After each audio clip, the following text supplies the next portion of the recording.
Are you ready to become a Google Cloud certified professional DevOps engineer but feeling overwhelmed by the SRE concepts and automation tools? Staying ahead in the cloud industry requires mastering site reliability engineering and CI/CD pipelines on GCP. In this video, we will cover Google Cloud Professional Cloud DevOps Engineer Certification practice questions and explanations. Prepare for the Google Cloud Professional Cloud DevOps Engineer Certification with this comprehensive practice exam video. In this video, we break down 30 high-quality practice questions designed to mirror the actual professional cloud DevOps engineer exam. We won't just give you the answers. We will dive deep into the why behind every correct and incorrect choice. Before we jump into the first question, make sure to hit the subscribe button and the notification bell so you never miss a certification guide. Your organization wants to ensure that all new projects have a common set of IAM roles and APIs enabled automatically upon creation. Which Google Cloud feature should you use to automate this? Option A. Project templates in Google Cloud Console. Option B. Cloud Deployment Manager or Terraform with a project factory pattern. Option C. Google Cloud Identity and Access Management. IAM conditions. Option D. Cloud Build with a custom bash script triggered by a cron job.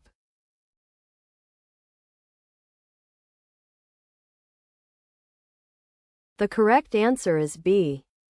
The project factory pattern, often implemented via Terraform or Deployment Manager, is the industry standard for programmatic project creation in GCP. It ensures consistency by automatically enabling specific APIs, setting up VPCs, and assigning IAM roles at the moment of project instantiation. Option A is not a formal feature for enterprise automation. Option C manages access but doesn't provision resources or enable APIs. Option D is a manual workaround that lacks the state management and idempotency provided by Infrastructure as Code (IAC) tools. An application has a 99.9% availability service level objective. Slow. Over a 30-day rolling window, your team has already consumed 80% of the error budget this month. A new feature deployment is scheduled according to SRE principles. What should you do? Option A. Proceed with the deployment but increase monitoring frequency. Option B. Reduce the slow to 99% for this month to accommodate the release. Option C. Halt the deployment and focus on reliability-related tasks and bug fixes. Option D. Deploy the feature to a canary environment and ignore the error budget for that environment.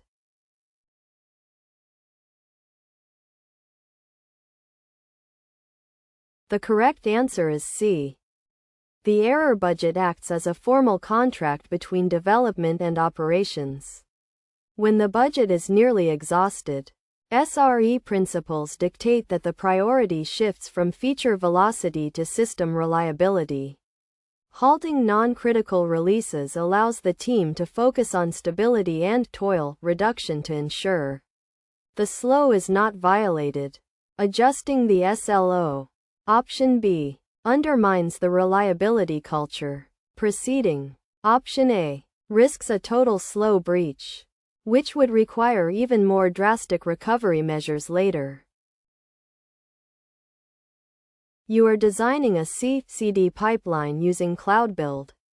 You want to ensure that Docker images are only built if the source code passes unit tests and security linting. How should you structure your Cloud Build? YAML. Option A. Run unit tests and linting in parallel with the Docker build step.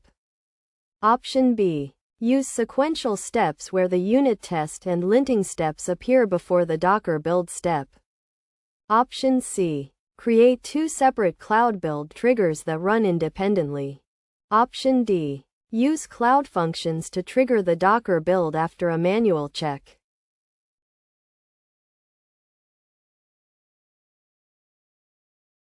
The correct answer is B. Cloud build executes steps in the order they are defined in the YAML file. If any step fails, the entire build fails and subsequent steps are not executed. By placing tests and linting first, you ensure fail fast logic.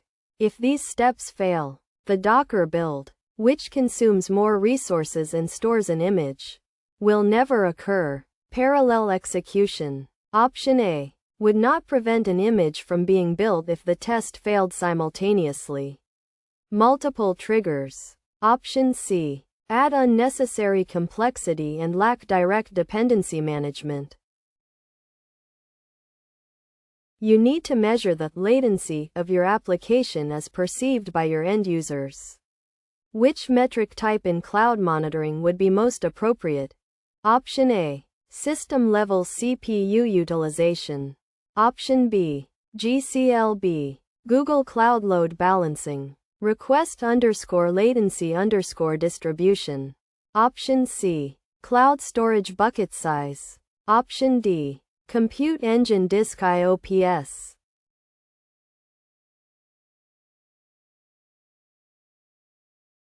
The correct answer is B. End-user latency is best measured at the entry point of the application. The Google Cloud Load Balancer, GCLB, provides metrics that represent the round-trip time from the user's request reaching the Google Edge to the response being sent back. System metrics like CPU. Option A are disk. Option D are saturation or throughput metrics, not direct measures of user experience. Latency distribution. Histograms allows you to see percentiles, P50, P90, P99, which are crucial for SRE latency SLOs. What is the primary goal of a blameless post-mortem in the SRE culture? Option A. To identify which engineer caused the outage and assign retraining. Option B. To document the incident so the legal team can defend against SLA claims. Option C. To understand the systemic causes of a failure and prevent its recurrence. Option D. To prove that the infrastructure was at fault rather than the application code.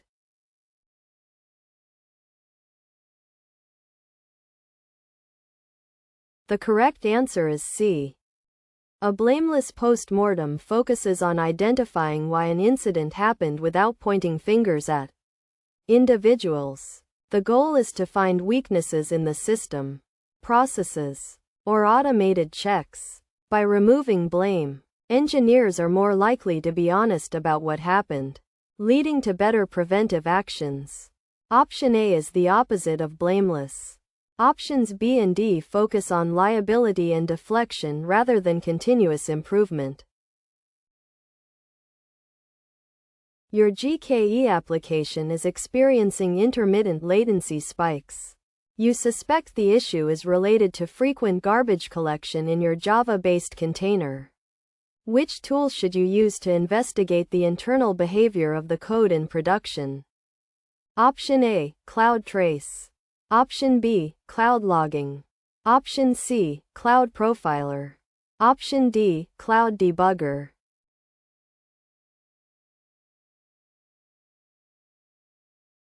The correct answer is C. Cloud Profiler is a continuous profiling tool that provides statistical data on resource consumption, CPU, memory, etc., by specific functions within your code. It is designed to run in production with very low overhead.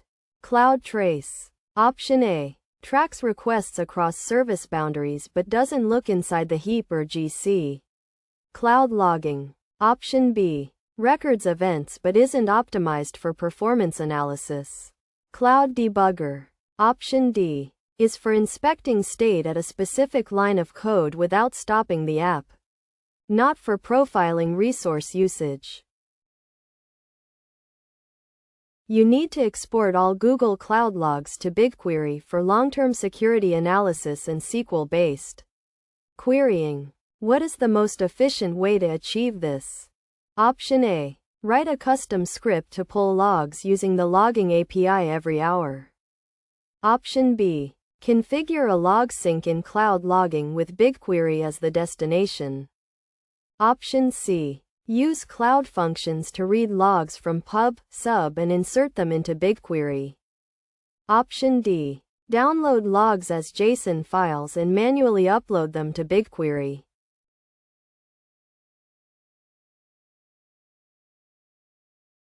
The correct answer is B. Log syncs are a native cloud logging feature designed for this exact purpose.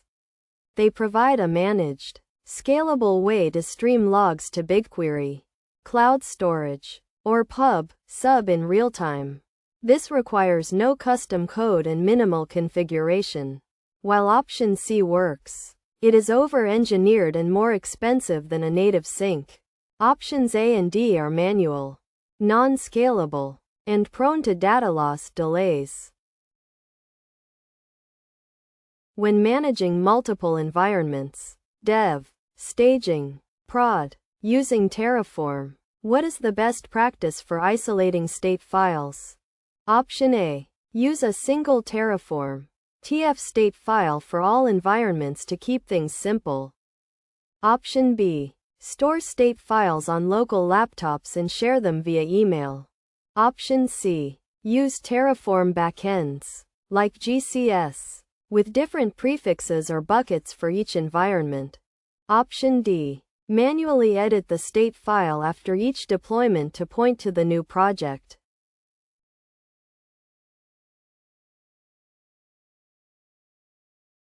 The correct answer is C. Using a remote backend like Google Cloud Storage, GCS, is critical for collaboration and safety. By using different buckets or prefixes for each environment, you ensure that a change in dev cannot accidentally corrupt the state of prod. This is known as environment isolation. Local storage, option B, is dangerous and prevents team collaboration. Using a single state file, option A, creates a single point of failure and increases the risk of blast radius during updates. You want to be alerted if your Cloud SQL instance CPU utilization exceeds 80% for more than 5 minutes. How should you configure the alerting policy? Option A. Set an alert threshold of 80% with a retest window or for duration of 5 minutes. Option B. Create a log-based metric that triggers an alert on every log entry.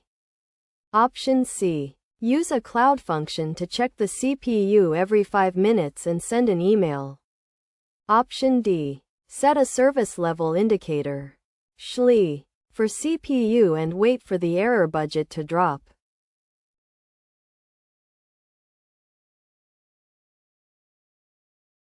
The correct answer is A. Cloud monitoring allows you to set a duration, also known as the for window, for conditions. This prevents flapping or alerting on transient spikes. If the condition is met, CPU greater than 80%, continuously for 5 minutes, the alert is fired. Option B is incorrect because CPU utilization is a metric, not a log entry. Option C is a manual implementation of a feature already built into cloud monitoring. Option D is incorrect because SLI's error budgets are typically based on user-facing outcomes, not specific infrastructure metrics like CPU. In SRE, what is toil? Option A. The creative work involved in designing a new microservice architecture.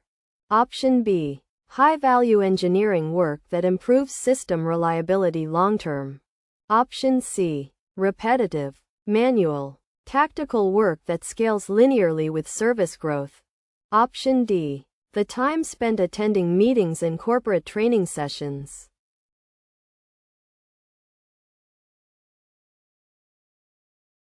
The correct answer is C.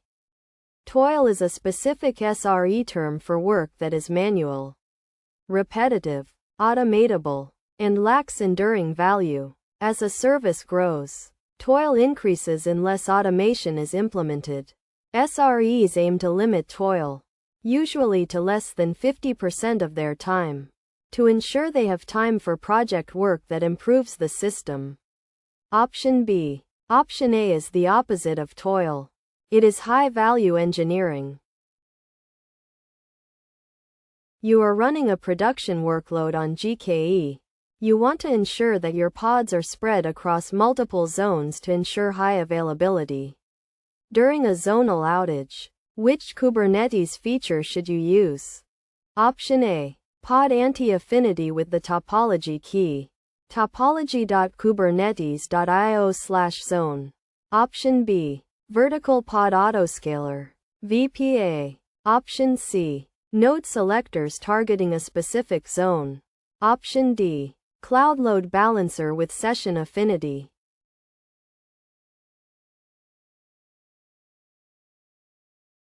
The correct answer is A. Pod anti-affinity allows you to tell the Kubernetes scheduler not to place pods from the same service on the same node or in the same zone. By setting the topology key to the zone label, you ensure that pods are distributed across different physical zones. Option B. VPA manages resource requests, not placement. Option C. Node selectors forces pods into specific areas but doesn't necessarily spread them. Option D handles traffic distribution but not the physical placement of the pods. You want to deploy a new version of your application by routing 10% of traffic to the new version, while keeping 90% on the old version.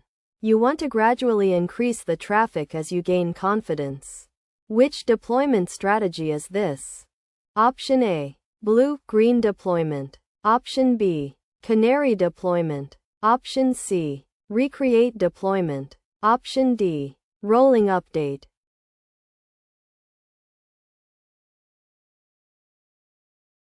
The correct answer is B. A canary deployment involves releasing a new version to a small subset of users. The canary, to test stability before rolling it out to the entire population. This is different from blue-green. Option A. Which switches 100% of traffic from one environment to another. Recreate. Option C. Kills all old pods before starting new ones, causing downtime. Rolling updates. Option D. Replace instances one by one but usually don't involve the traffic splitting control associated with a canary. Your application running on a compute engine instance needs to access a private cloud storage bucket. What is the most secure way to provide access? Option A. Download a JSON service account key and hard-code it into the application. Option B. Store the service account key in a public GitHub repository. Option C. Attach a service account to the VM instance and use the default compute engine metadata server for authentication. Option D. Change the cloud storage bucket permissions to all users. Reader.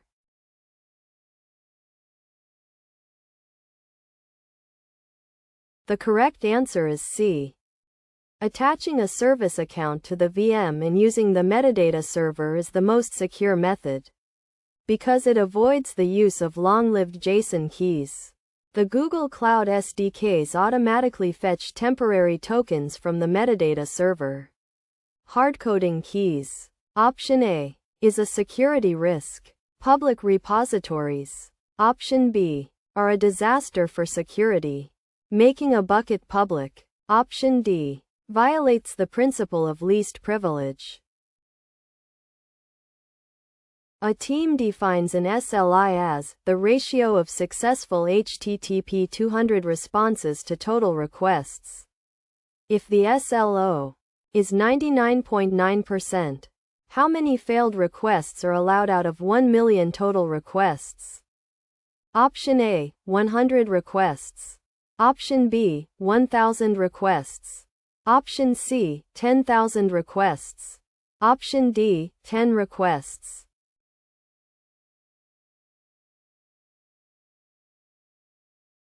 The correct answer is B.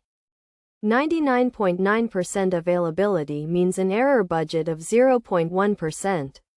To calculate the allowed failures, 1 million times 0.001 equals 1,000.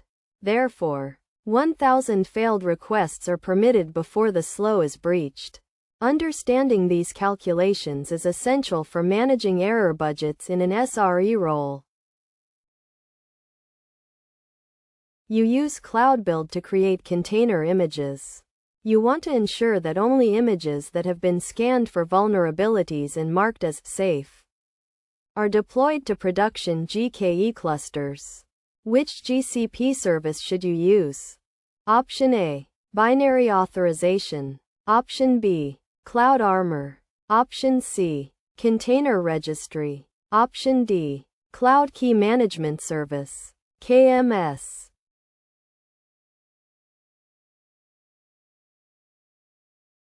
The correct answer is A. Binary authorization is a deploy time security control that ensures only trusted container images are deployed on GKE. It integrates with artifact analysis to verify that an image has passed vulnerability scans and has the necessary attestations from your CI/CD pipeline. Cloud Armor. Option B is a WAF. Container Registry. Option C stores images but doesn't enforce deployment policy. KMS. Option D manages encryption keys. You need to audit who changed a specific IAM policy in your GCP project 6 months ago. Which logs should you consult? Option A, VPC flow logs. Option B, data access audit logs. Option C, admin activity audit logs. Option D, system event logs.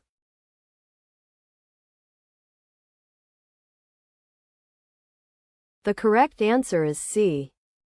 Admin activity audit logs record API calls or other actions that modify the configuration or metadata of resources. Changes to IAM policies fall under this category. These logs are kept for 400 days by default. Data access logs. Option B. Record API calls that read metadata or state, or that create, modify user-provided resource data. VPC flow logs. Option A. Track network traffic. System event logs. Option D. Are for non-human initiated GCE events. Your company requires a disaster recovery (DR) strategy with a recovery time objective (RTO) of near zero and a recovery point objective (RPO) of near zero. Which DR pattern should you implement? Option A, cold standby. Option B, warm standby. Option C, hot site, multi-region active. Option D, backup and restore.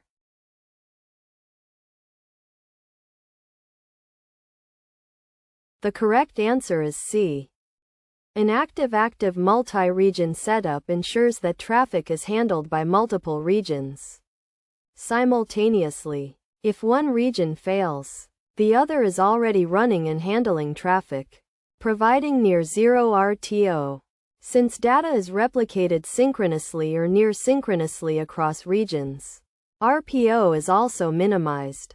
Cold and warm standbys. Options A and B involve delays in spinning up resources. Backup, restore. Option D has the highest RTO/RPO. A service's traffic is growing 10% month over month. You are currently using 60% of your available CPU capacity.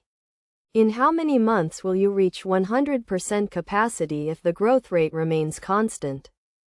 Option A, 2 months. Option B, 4 months. Option C, 6 months. Option D, 10 months.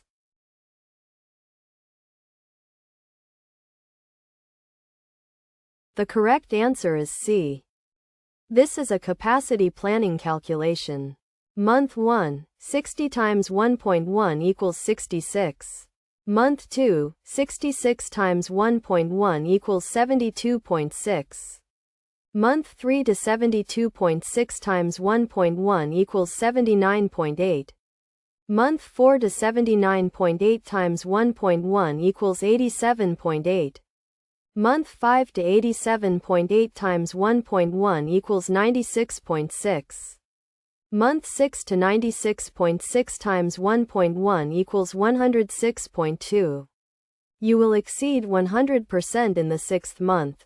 SREs must perform these projections to trigger infrastructure upgrades before a saturation point is reached. You have a GKE cluster in a private VPC. You need the pods to be able to download updates from the internet without assigning them external IP addresses. What should you configure? Option A, Cloud NAT. Option B, Cloud Interconnect. Option C, VPC network peering. Option D, Identity Aware Proxy, IAP.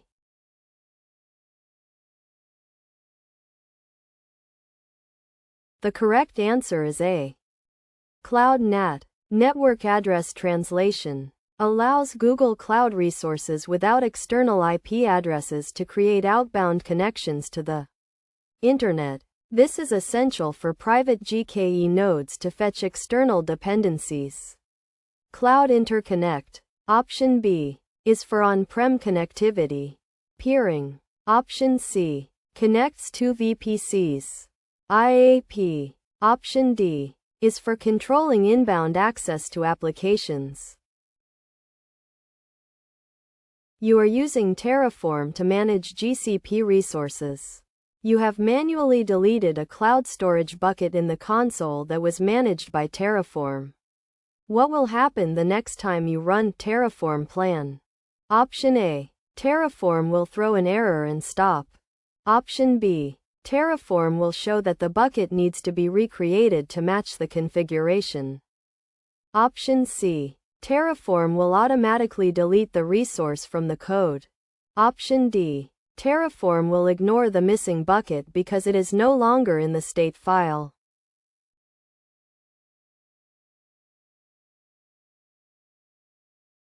The correct answer is B. Terraform's plan command compares the current state of infrastructure, real world, with the configuration files, code. Since the bucket exists in the code but not in the real world, Terraform will detect the drift and propose a create action to bring the real world back into alignment with the code. This is a core feature of declarative IAC. During a major incident, who is responsible for keeping stakeholders informed of the status and expected resolution time? Option A, Incident Commander. Option B, Operations Lead. Option C, Communications Lead. Option D, Scribe.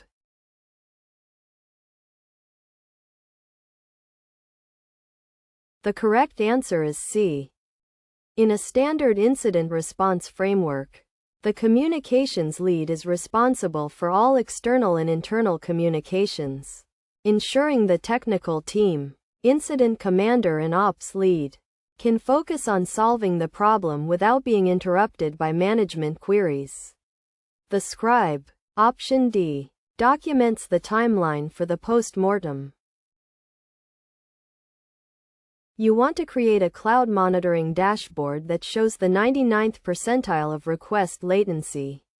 Which aggregator should you use? Option A, sum. Option B, mean. Option C, 99th percentile. Option D, standard deviation.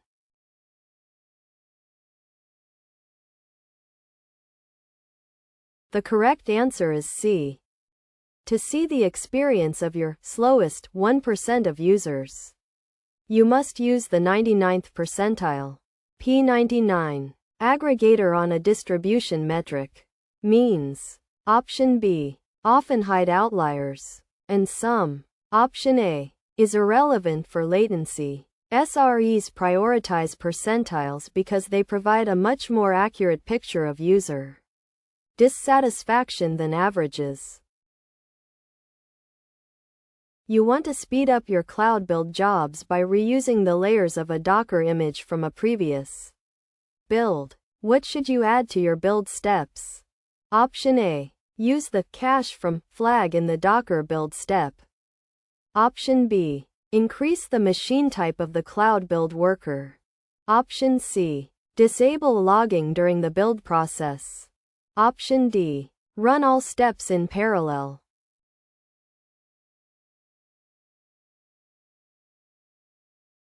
The correct answer is A. The cache from flag allows Docker to pull an existing image and use its layers as a cache for the new build. If the layers haven't changed, they don't need to be rebuilt, significantly reducing build time. Increasing machine type. Option B. Helps with CPU-bound tasks but doesn't fix redundant layer creation. Parallelism. Option D. Might help but doesn't specifically address layer caching. You are implementing a blue-green deployment using global cloud load balancing. How do you perform the switch from blue to green?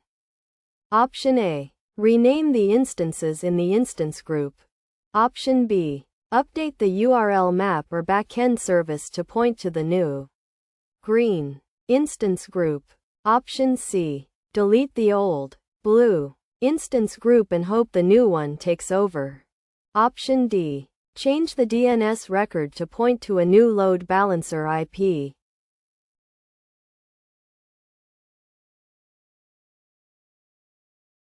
The correct answer is B. With GCLB, the most efficient way to switch traffic is to update the backend service configuration to point to the green instance group instead of the blue one. This allows for an almost instantaneous switch and an easy rollback if issues are detected. Changing DNS. Option D. Is slower due to TTL caching. Deleting the old group. Option C. Allows for no rollback. Which of the following is an example of toil in a DevOps environment?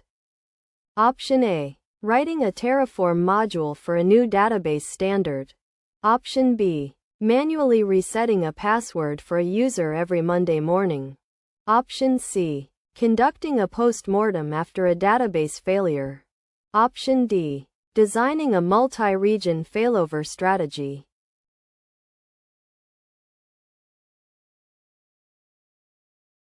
The correct answer is B.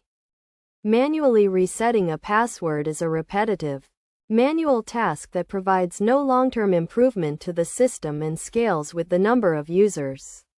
This is classic toil. The other options, A, C, D, are high-value engineering or process improvements that enhance the system's reliability and scalability. You need to debug a performance issue in a distributed system consisting of multiple microservices. You want to see the flow of a single request across all services. Which tool is best? Option A, Cloud Logging. Option B, Cloud Trace. Option C, Cloud Profiler. Option D, Cloud Monitoring.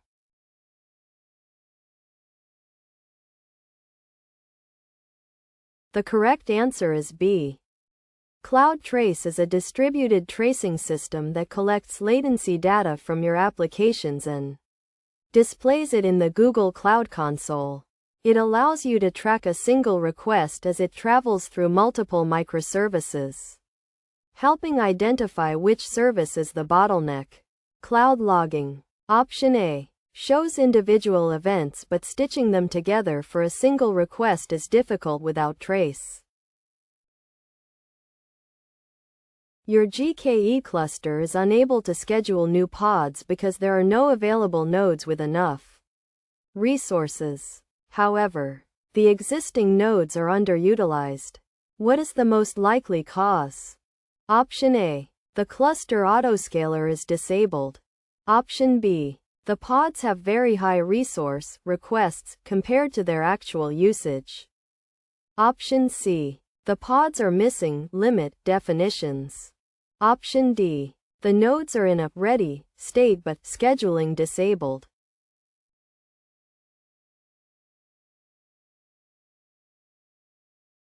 The correct answer is B. Kubernetes schedules pods based on requests, not actual usage. If a pod requests 4 CPUs but only uses 0.1, the 4 CPUs are still reserved. If all nodes have their requested capacity full, the scheduler cannot add more pods even if the nodes are idling. This is a common efficiency issue in GKE. Option A would prevent new nodes, but wouldn't explain why existing nodes are underutilized, yet full, from a scheduler perspective. What is the primary benefit of using canary releases for a high-traffic web application? Option A. It ensures that the deployment is faster than a rolling update. Option B. It allows you to test the new version on a subset of real traffic to limit the impact of a failure. Option C. It eliminates the need for unit testing in the C pipeline. Option D. It guarantees that no users will see an error during the deployment.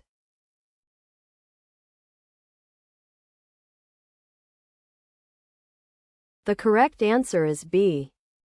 Canary releases are a risk mitigation strategy. By routing a small percentage of real traffic to a new version, you can monitor for errors or performance regressions. If an issue is found, only a small number of users are affected. It does not guarantee zero errors. Option D. But it limits their blast radius. You need to store a large amount of unstructured data that is rarely accessed but must be available immediately when requested. Which cloud storage class should you use? Option A. Standard. Option B. Nearline. Option C. Coldline. Option D. Archive.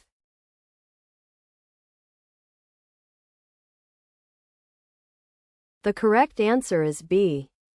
Nearline storage is ideal for data that you plan to access less than once a month. It provides immediate access, millisecond latency, but at a lower storage cost than standard. Coldline and archive, options C and D, have even lower storage costs but higher access costs and are intended for data accessed once a quarter or once a year, respectively. You want to ensure that your infrastructure as code, Terraform, changes are reviewed by another engineer before being applied. How should you integrate this into your DevOps pipeline? Option A. Run Terraform apply from a local machine after a verbal OK. Option B. Use a Git-based workflow with pull requests and a C tool that runs Terraform plan and displays the output in the PR. Option C. Give every engineer the project editor role so they can fix mistakes in the console. Option D. Only allow one person in the company to run Terraform commands.